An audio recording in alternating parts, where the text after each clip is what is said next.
Bonjour, aujourd'hui comme promis, je vais vous montrer comment faire un travail en spirale avec un crochet tunisien ou du moins avec la méthode tunisienne, en l'occurrence le point simple. Comme vous pouvez le voir, j'ai pris un crochet normal en fin de compte parce que sur ce tuto, on va prendre que 5 ou 6 mailles sur le crochet en fonction de la taille de votre crochet. Donc du coup, on peut se permettre d'utiliser un crochet normal, ce qui est plutôt pratique. Ici, j'ai choisi un fil de 4 mm recommandé. J'ai donc pris un crochet de 6. J'ai pris 2 marqueurs de maille pour marquer donc le début et éventuellement, si je m'arrête à un moment donné, je peux bien sûr noter ma maille et éviter que mon travail se défasse tout seul. Du coup, pour commencer, on va faire tout simplement un cercle magique avec 6 mailles serrées à l'intérieur.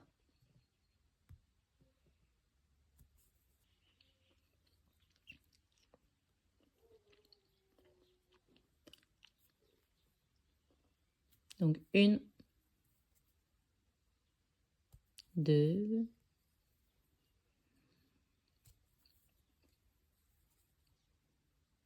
3.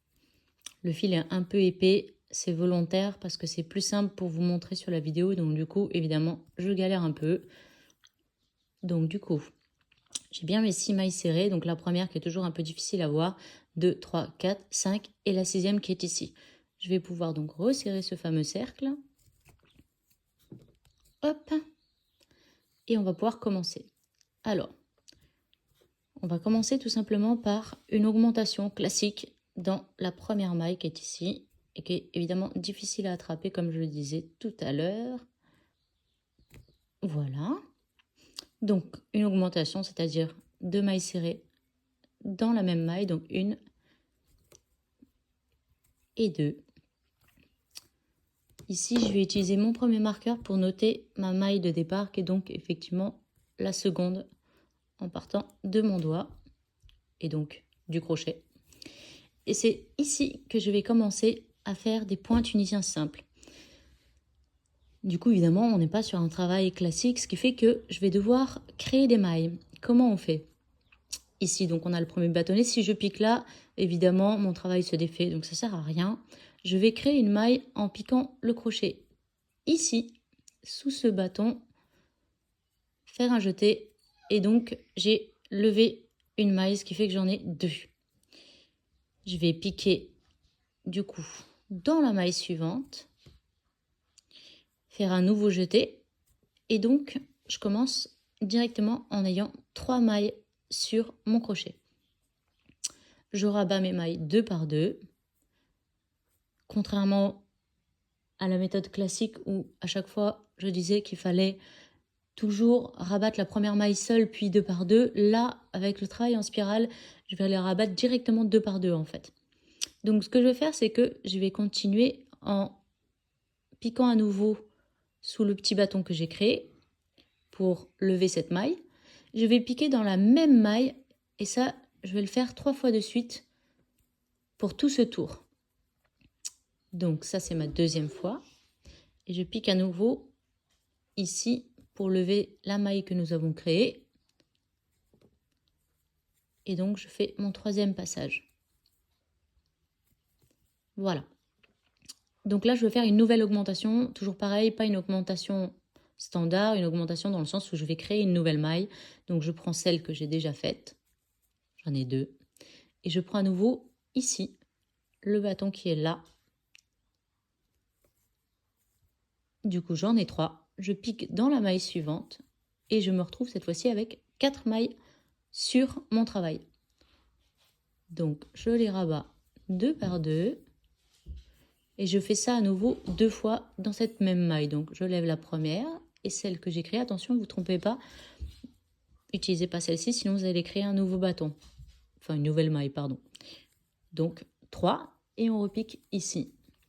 Ça nous donne nos 4 mailles qu'on va rabattre.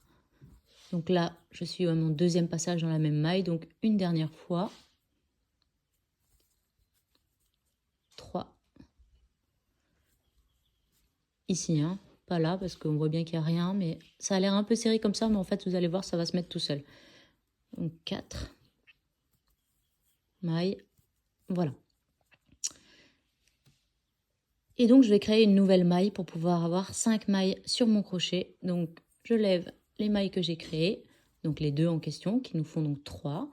Je prends bien ce petit bâton-là pour créer cette fameuse maille, 4, et je pique dans la maille suivante, et donc j'ai 5 mailles sur mon crochet. Pareil, je vais les rabattre 2 par 2, et je vais faire ça 3 fois dans la même maille. Donc ça, c'était la première fois.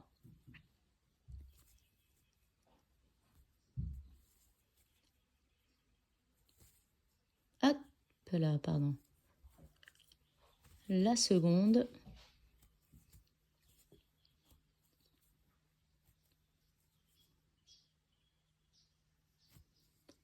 Et la troisième fois.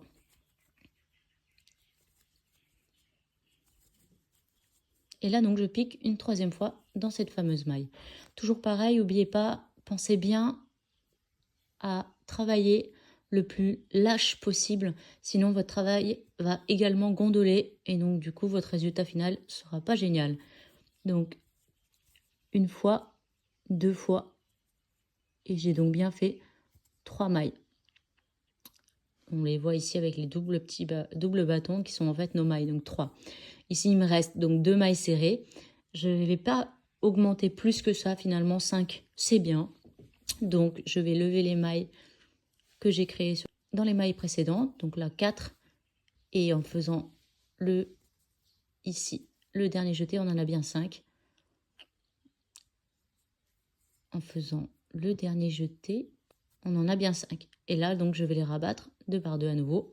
Et je vais le faire à nouveau 2 fois dans cette même maille. Et je vais faire pareil dans celle-ci pour terminer mon tour. Je vous retrouve donc juste après. Voilà, je suis arrivée à la fin de ce premier tour. Et donc, j'ai mon marqueur ici que je vais pouvoir retirer de façon à commencer le second tour. Pour le second tour, ce que je vais faire, c'est que je vais faire des augmentations en fait dans chacune des mailles. C'est-à-dire que je vais passer 2 fois dans chaque maille, tout simplement. Donc, on va faire la première, donc de façon à lever nos 5 mailles. Donc là, on en a bien 4. On passe donc cette fameuse maille serrée. Pardon, on en a 5. On les rabat 2 par 2. Et on va bien marquer cette maille parce que sinon, vous ne saurez plus où vous avez commencé. Et ce qu'on va faire, c'est que là, on est dans cette maille. Donc du coup, on va passer une seconde fois, comme je vous l'ai dit. Donc, je vais mettre de mon pouce parce qu'en fin de compte, c'est plus pratique, surtout avec ce fil qui est quand même très épais. Mais vous n'êtes pas obligé, à chacun sa méthode. Le principal, c'est que vous arriviez à piquer au bon endroit. Voilà, on est passé donc 2 fois. Et je vais continuer comme ça sur chacune des mailles jusqu'à arriver à mon marqueur. Vous pouvez aussi en profiter pour essayer de resserrer encore un petit peu votre cercle magique. Et de toute façon, à la fin, vous pourrez cacher le fil avec une aiguille à laine, bien costaud en l'occurrence pour ce fil, et les glisser sous chaque petite maille qui se trouve ici. Comme ça, votre fil sera bien caché, vous le coupez à ras et on n'en parle plus. Ça ne se verra pas. Une petite astuce personnelle. Ce que je fais pour m'y retrouver dans le crochet tunisien, surtout quand vous allez arriver à un certain nombre de tours et donc à un certain nombre de mailles à faire, pour ma part, ce que je me dis dans ma tête, c'est quand je passe, sachant que ce sont des rangs aller-retour, chaque fois que je débute un rang, je me dis A, et en l'occurrence 1 parce que c'est mon premier. Quand je pique dans le suivant, dans la maille suivante, je me dis R pour retour 1. Comme ça, je ne me trompe pas. A1, R1. Après, c'est une méthode personnelle, hein, vous faites ce que vous voulez. Et du coup, là, je me dis A2. Je sais que je fasse ma seconde fois. A2, R2. En l'occurrence, comme c'est une augmentation, je peux aussi me dire que, du coup, je me dis augmentation première partie, augmentation seconde partie. C'est à vous de voir. Là, on est encore sur des phases d'augmentation sur tout ce rang. Donc, du coup, en soi, c'est peut-être pas nécessaire de compter comme ça. Mais ce sera très utile, en revanche, pour les tours suivants. Donc, je termine le rang et je vous retrouve juste après. Voilà, je suis arrivée à la fin de mon tour avec des augmentations. Donc, je vais récupérer mon marqueur et je vais commencer le rang numéro 3. Donc, toujours pareil, en levant les mailles et en piquant dans la maille suivante. Je plie le travail parce que plus ça va aller, plus il va être grand, plus ça va être compliqué. Donc, hop, je mets bien mon marqueur pour noter la première maille. Et ici, en l'occurrence, je vais mettre mon second marqueur parce que je vais vous montrer un petit quelque chose. Et comme ça, je suis sûre de ne pas perdre mon travail. Du coup, pour ce rang, ce qu'on va faire, c'est qu'on va faire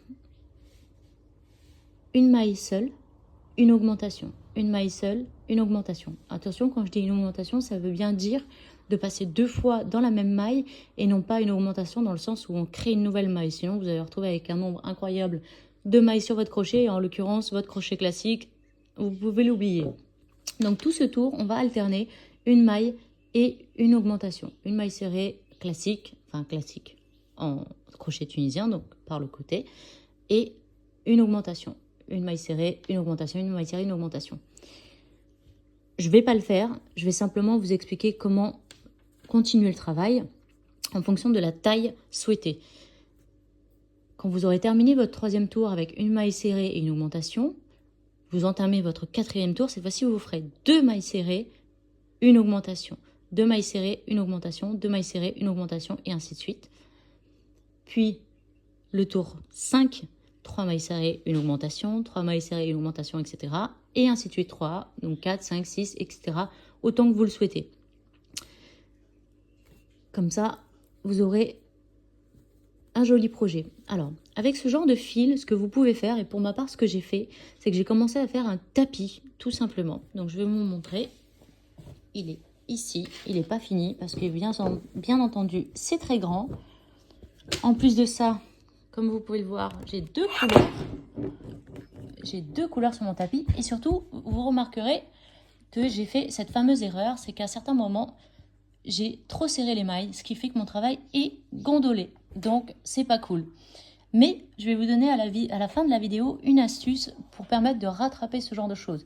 Donc là, moi, je suis à un tour 9, si mes souvenirs sont bons. Donc en fait, je fais 9 mailles serrées et une augmentation uniquement.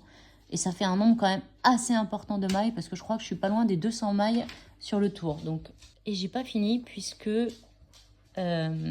j'espère avoir un tapis un peu plus grand que ça. Ça, c'est un tapis que vous pouvez utiliser donc tout simplement pour vous, mais vous pouvez aussi en faire un tapis pour vos animaux de compagnie, par exemple. C'est une idée. Autrement, ce qu'on peut faire, et ce que j'ai choisi de faire également, hop, c'est avec un autre type de fil, un coussin, tout simplement. Donc là, vous voyez, le travail, il est beaucoup moins gondolé. Donc ça, c'est cool. Et en plus, il va se rattraper en faisant la seconde partie. Ça, c'est la partie 1. Vous faites la même chose, donc de façon à rattacher vos 2 parties. Vous allez donc tout simplement les coudre ensemble avec les mailles, tic, tic, tic, tic, tic, en ayant bien rembourré votre coussin. Vous pouvez utiliser une vieille thé d'oreiller ou autre pour pouvoir mettre votre rembourrage et éviter qu'il se fasse la malle au lavage. Vérifiez bien surtout sur l'emballage de votre fil pour savoir comment vous pouvez nettoyer votre projet, parce que certains fils ne passent pas du tout en machine, d'autres sont donc préférables d'être lavés à la main.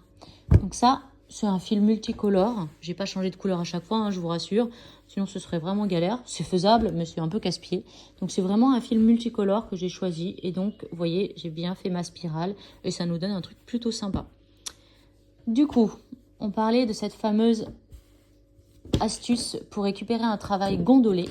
Ce que vous pouvez faire à la fin de votre travail, quand vous voulez le récupérer, que vous avez fait vos petites finitions toutes propres sur les bordures, ce que vous pouvez faire tout simplement, c'est humidifier votre travail, c'est-à-dire le passer dans l'eau, voire carrément le tremper.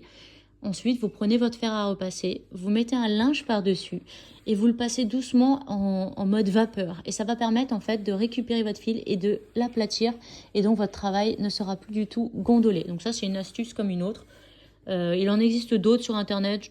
Pour le coup, je ne m'en rappelle plus, mais je vous invite à jeter un œil sur les autres tutos parce qu'il y a plusieurs méthodes, mais ça, c'est la plus simple que je connaisse.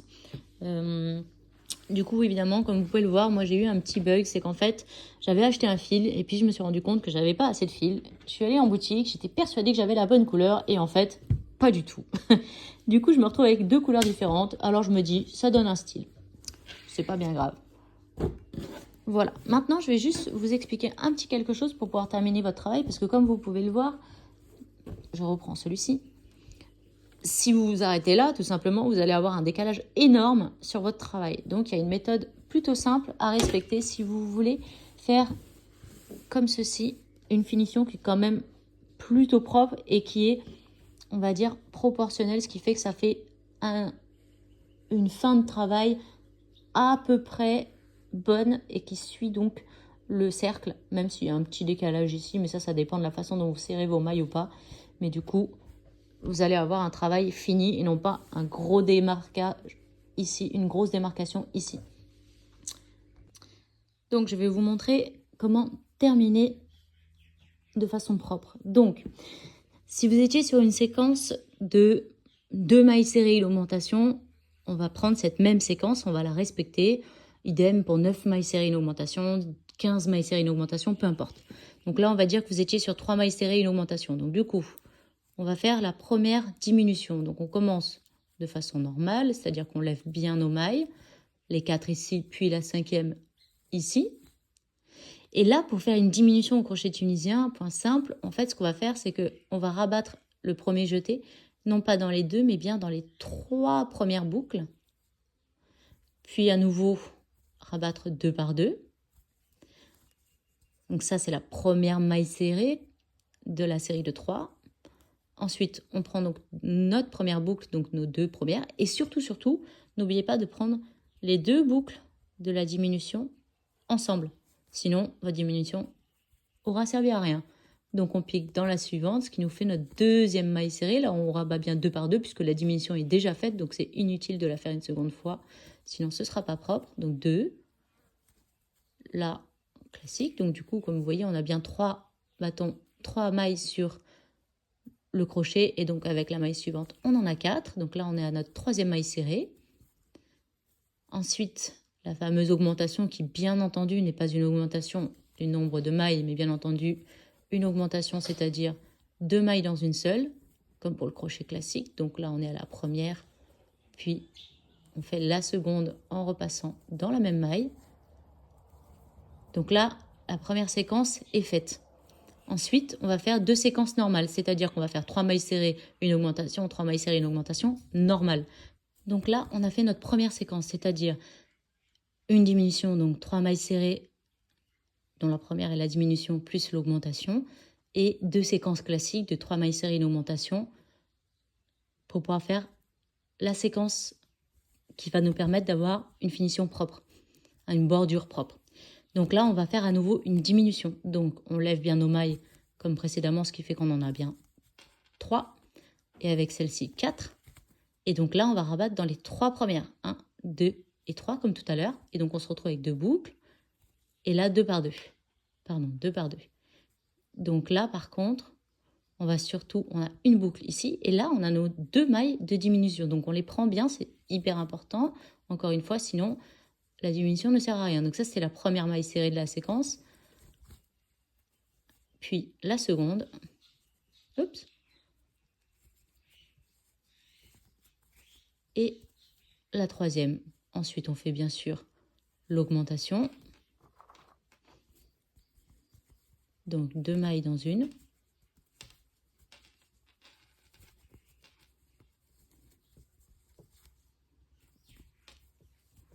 Et ensuite, on fait nos 2 séquences classiques, donc 3 mailles serrées, une augmentation.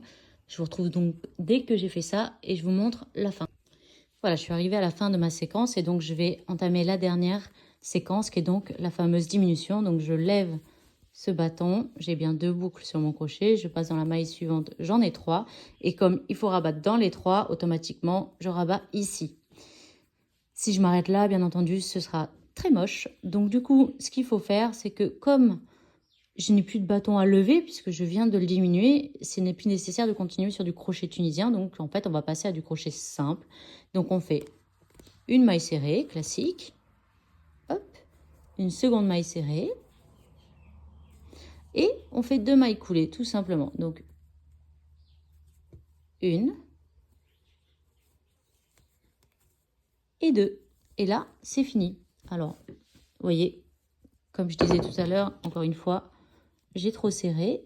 Donc, le travail est un peu gondolé, mais si vous regardez bien, vous verrez que c'est déjà beaucoup plus propre. On va essayer d'étaler un petit peu pour vous montrer vraiment, en admettant que ce soit plat, bien entendu. Mais vous voyez là, c'est déjà mieux. Et après, libre à vous de faire des petites bordures sympas, comme vous le souhaitez, soit juste des mailles serrées tout du long pour simplement faire une finition propre, soit quelque chose d'un peu plus complexe, c'est à vous de choisir. Et surtout, ça dépend aussi de ce que vous voulez faire de votre travail, si vous faites un tapis, si vous faites un coussin, etc. Voilà, donc pour ce tuto, on a une spirale qui évidemment n'est pas très réussie, mais c'est pas grave. On a une spirale au point tunisien simple avec un crochet normal et du coup la possibilité de faire plusieurs choses comme tout à l'heure je vous le disais, notamment un coussin en faisant deux parties identiques et en les rattachant ensemble après les avoir rembourrés. Et vous avez un joli coussin. Faut pas oublier que le point tunisien n'est pas franchement réversible, ce qui fait que derrière, alors, on voit peut-être pas bien à la caméra, mais c'est pas très joli. Bon, là, évidemment, j'ai pas encore rentré mon fil, puisque de toute façon, ce sera un coussin. Donc, en soi, je peux me permettre de faire juste un nœud et de couper un ras, puisque ce sera à l'intérieur, c'est pas bien grave. Mais si vous regardez bien, vous voyez, il y a des espèces de démarcations un peu moches. Et du coup, c'est vrai que c'est pas du tout réversible. Tandis que ce côté-là est quand même beaucoup plus joli et beaucoup plus net. Voilà pour le point tunisien. J'espère vous retrouver bientôt pour vous montrer d'autres petites astuces. Bye!